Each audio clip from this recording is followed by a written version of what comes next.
प्रकाशित वाक्य इसका 13 अध्याय 2 वचन में हम देखते हैं, जो पशु मैंने देखा वो चीते के समान था, उसके पांव भालू के से और मुंह सिंह का सा था।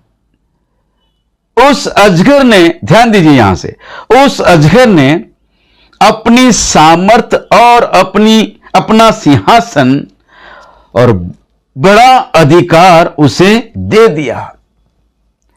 किसको क्या दिया है? उस अजगर ने अपनी सामर्थ और अपनी सिंहासन का बड़ा अधिकार उसे दे दिया। ये उसे दे दिया, ये वो कौन है? तो वो उसका पुत्र है। हां मेरे दोस्तों, वो विनाश का पुत्र, सर्प का पुत्र। आइए हम पढ़ेंगे थिस्सलुनीकी की पत्री, उसका दूसरी पत्री, और हम देखते हैं दूसरी पत्री 2 अध्याय 3 वचन में लिखा है, किसी रीति से किसी के धोखे में ना आना, क्योंकि वो दिन ना आएगा जब तक धर्म का त्याग ना हो ले और वो पाप का पुरुष अर्थात विनाश का पुत्र प्रकट ना हो। वो पाप का पुरुष, विनाश का पुत्र, विनाश करने वाला उस सर्प का पुत्र, एक पुत्र है। उस पुत्र को अजगर ने, शैतान ने अपना सारा अधिकार, सिंहासन का बड़ा अधिकार उसे सौंप दिया है। तो दोस्तों, इसका मतलब यह है, सर्प का भी, शैतान का भी अपना एक पुत्र है जिसको उसने अपना सारा अधिकार दे दिया है। लेकिन आज उसकी स्थिति क्या है? तो हम देखते हैं 17 वचन में, 17 वचन में देखते हैं, 17 अध्याय में हम देखते हैं, प्रकाशित वाक्य उसका 17 अध्याय और 8वें वचन में देखते हैं, जो पशु तूने देखा है वो पहले तो था पर अब नहीं है, और अथाह कुंड से निकलकर विनाश में पड़ेगा। दोस्तों, जो पशु तूने देखा है वो पहले था पर अब नहीं है, अब वो फिर निकाला जाएगा। पहले था, अब नहीं है, अब आने वाले दिनों में वो निकाला जाएगा। ध्यान दीजिए मेरे दोस्तों, और उसके बारे में और हम देखते हैं, यहां पर आगे पढ़ते हैं,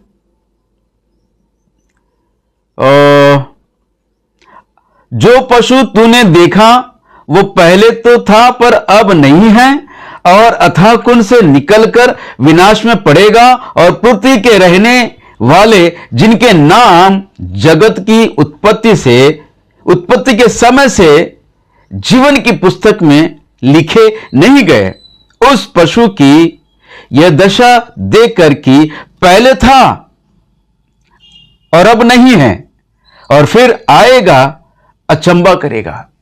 पहले था, अब नहीं है और आने वाले दिनों में आएगा, और उसके आश्चर्य कर्म को देखकर लोग अचंभित हो जाएंगे। लिखा है कि वो अचंभा करेगा, लोगों को आश्चर्यचकित में डाल देगा।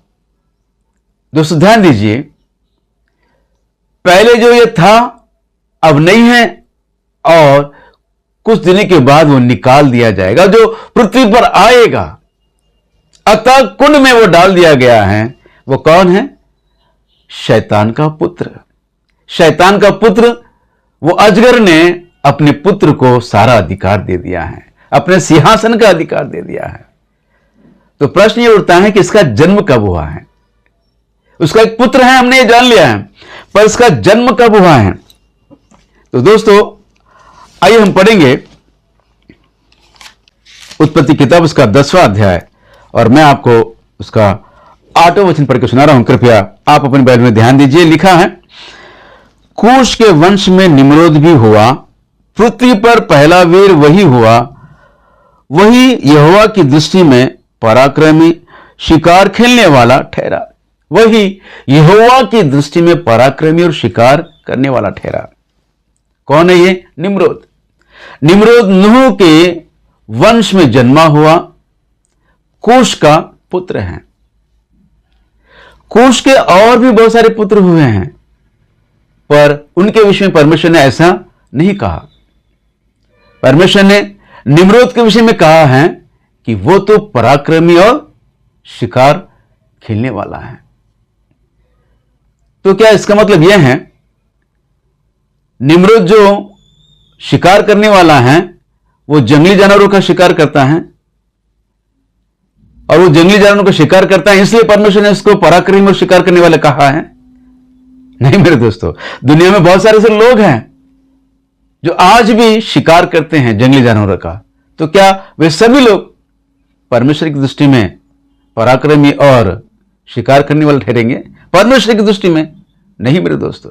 परमेश्वर की दृष्टि में, यहोवा परमेश्वर की दृष्टि में जो पराक्रमी और शिकार करने वाला ठहरा है वो निम्रोद, उसका शिकार कौन है? तो परमेश्वर की संतान है। आदम की संतान को उसने अपना शिकार बनाया है। दोस्तों हम देखते हैं उसने अपना एक राज्य को स्थापित करने की कोशिश की है। उसने अपने राज्य को स्थापित किया है और बेबीलोन में भी ऐसा एक राज्य स्थापित करने की कोशिश की है। और लिखा है, वचन कहता है कि आओ हम सब मिलकर ऐसा एक गुम्मट बनाएं, ऐसा एक गुम्मट बनाएं जो आकाश से बात करे और सारी पृथ्वी पर अपना नाम करे।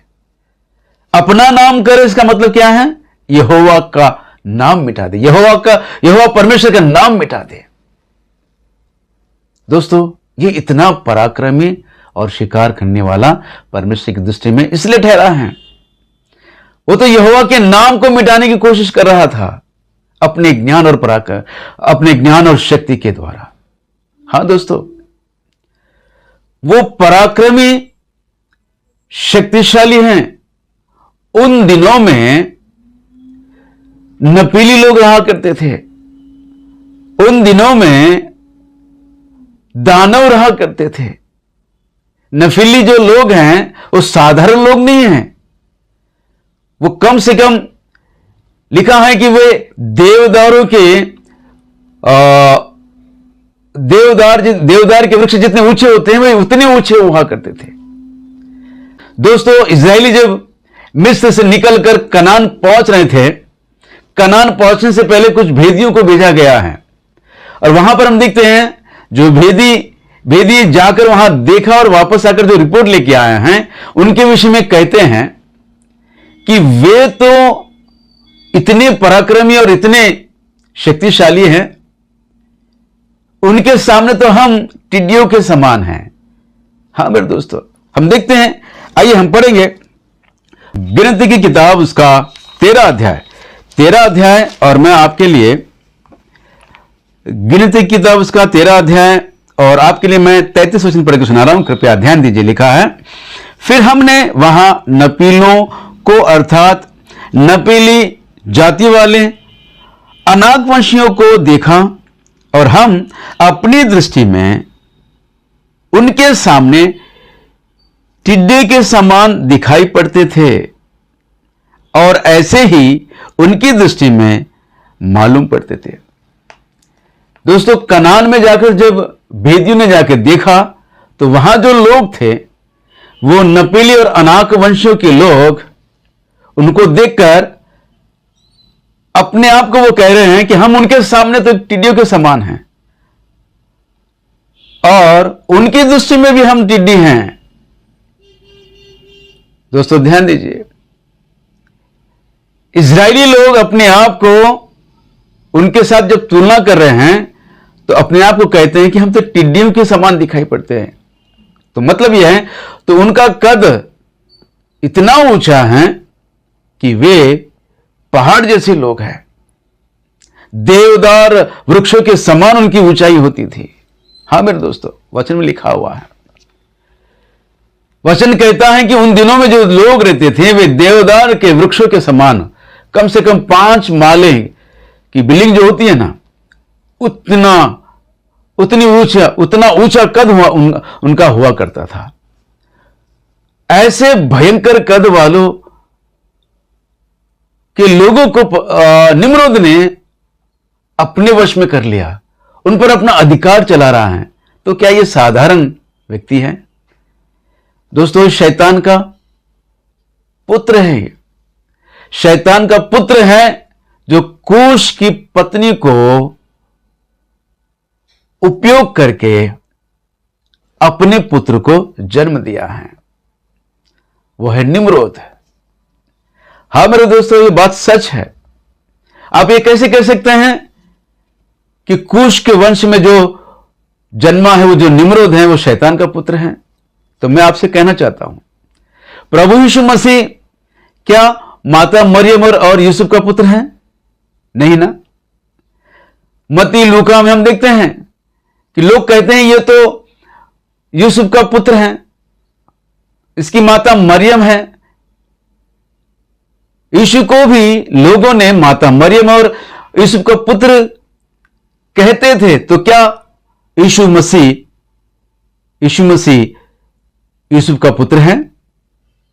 दोस्तों ध्यान दीजिए, यीशु मसीह को दाऊद का वंश कहा गया है, वैसे ही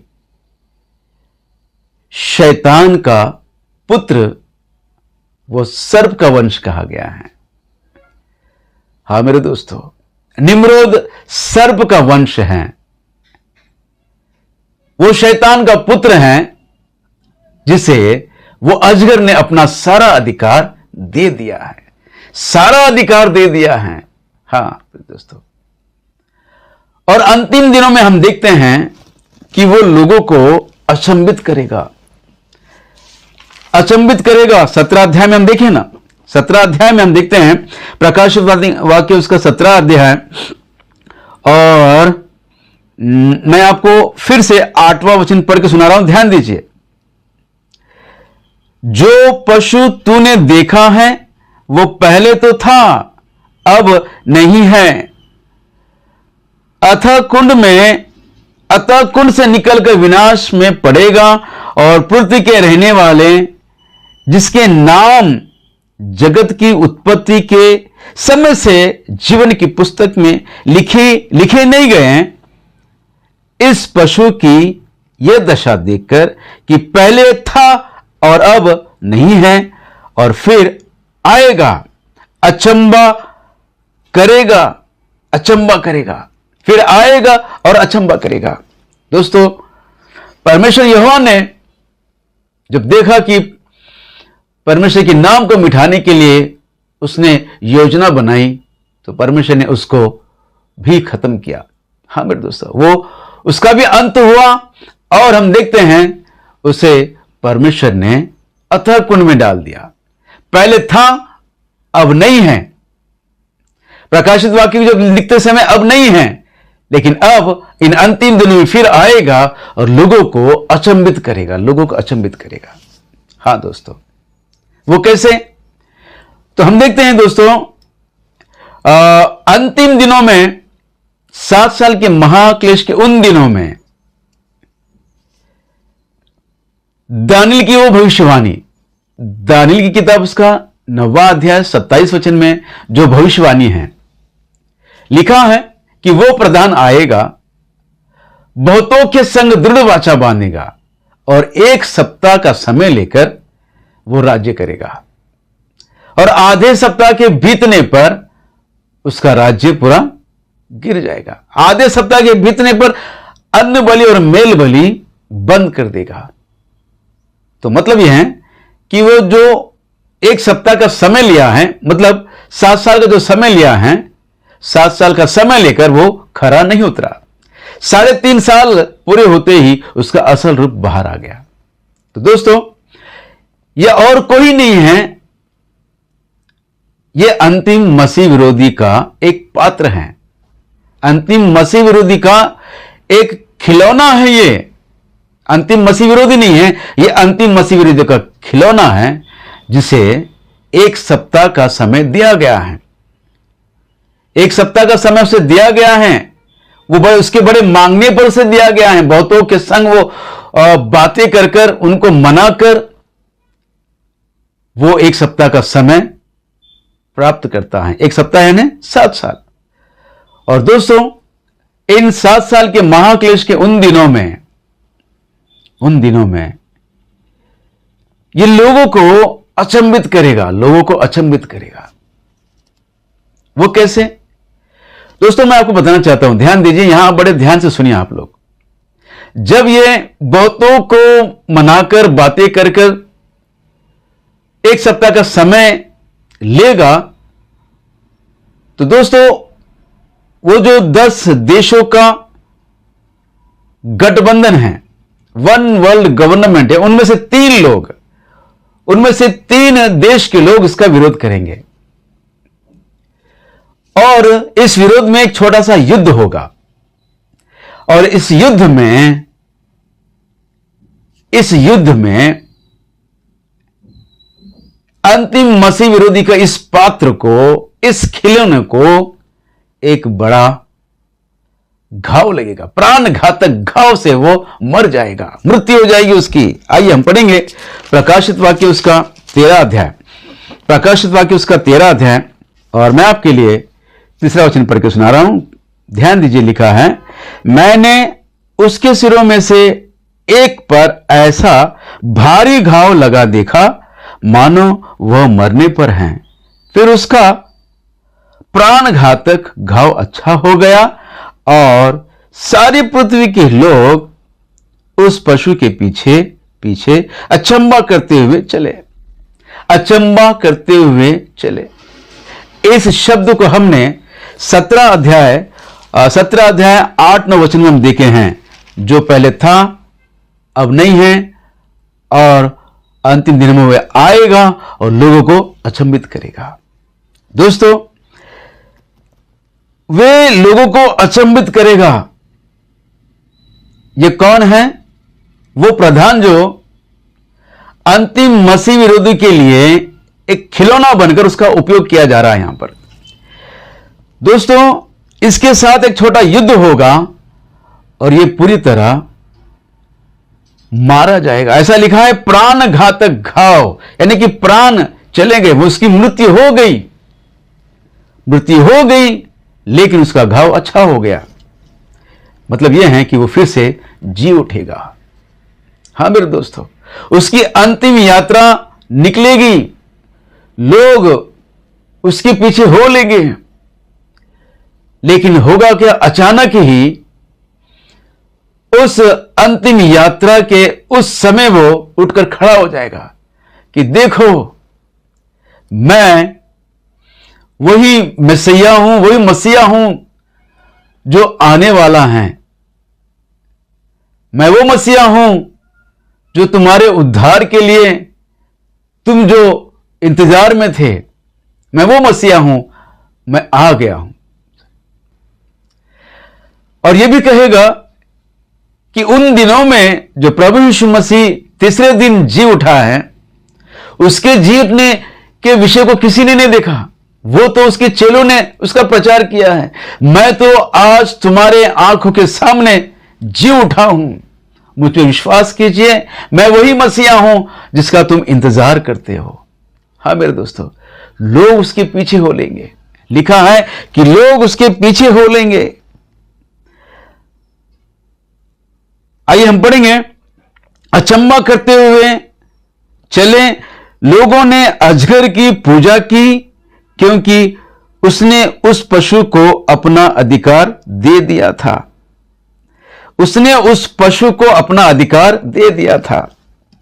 लोग अचंभित होकर उसके पीछे हो लेंगे। और लिखा है, उसने उस पशु को अपना अधिकार दे दिया था। यह अधिकार देने वाला कौन है? शैतान, वो सर्प। और अधिकार जिसने पाया है वो कौन है? जो पहले था अब नहीं है, अब वो फिर से आया है। वो कैसे? ये जो प्रधान जो खिलौने की तरह उपयोग किया गया है, ये मारा गया है, अतः कुंड से निकलकर निम्रोद की आत्मा इसकी देह में प्रवेश हुआ है। हाँ मेरे दोस्तों, इसकी देह में प्रवेश होकर वो तब जाकर फिर 3.5 साल पूरे 7 साल के महाक्लेश के उन दिनों में 3.5 साल पवित्र लोगों से लड़ेगा। उसे यह भी अधिकार दिया जाएगा, लिखा है मेरे दोस्तों। आइए हम पढ़ेंगे 13 अध्याय 5 वचन, प्रकाशित वाक्य 13 अध्याय 5 वचन लिखा है, बड़े बोल बोलने और निंदा करने के लिए उसे एक मुंह दिया गया है और उसे 42 महीने तक काम करने का अधिकार दिया गया है। 42 महीने तक काम करने का अधिकार दिया है। कौन सा काम करेगा? आइए हम पढ़ेंगे। 42 महीने तक उसे काम करने का अधिकार दिया गया है। 6वें वचन देखते हैं, उसे परमेश्वर की निंदा करने के लिए उसने परमेश्वर की निंदा करने के लिए मुंह खोला कि उसके नाम और उसके तंबू अर्थात स्वर्ग में रहने वालों की निंदा करें। और हम 7वें वचन देखते हैं, उसे यह भी अधिकार दिया गया कि पवित्र लोगों से लड़े। पवित्र लोगों से लड़े। पवित्र लोग यानी प्रभु यीशु मसीह के लिए से उसकी दुल्हन से लड़े। दोस्तों, वो अजगर जिसने अपने पुत्र को जो सारा अधिकार दिया है, अपने सिंहासन का अधिकार दिया है, वो प्रधान जो बहुतों के संग वाचा बांधकर वन वर्ल्ड के गवर्नमेंट में जो अपना स्थान प्राप्त किया है, वो मारा गया है और वो फिर जी उठा है। उसके जी उठने के कारण निम्रोद की आत्मा जो उसके अंदर आई है, वो अंतिम मसीह विरोधी 7 साल के महाक्लेश के उन दिनों में पवित्र लोगों से लड़ेगा। पवित्र लोगों से लड़ेगा। पवित्र लोग यानी प्रभु यीशु मसीह, कलीसिया उसकी दुल्हन। तो इसका मतलब यह है कि मेरे दोस्तों, इसका मतलब यह है कि 7 साल के महाक्लेश के उन दिनों में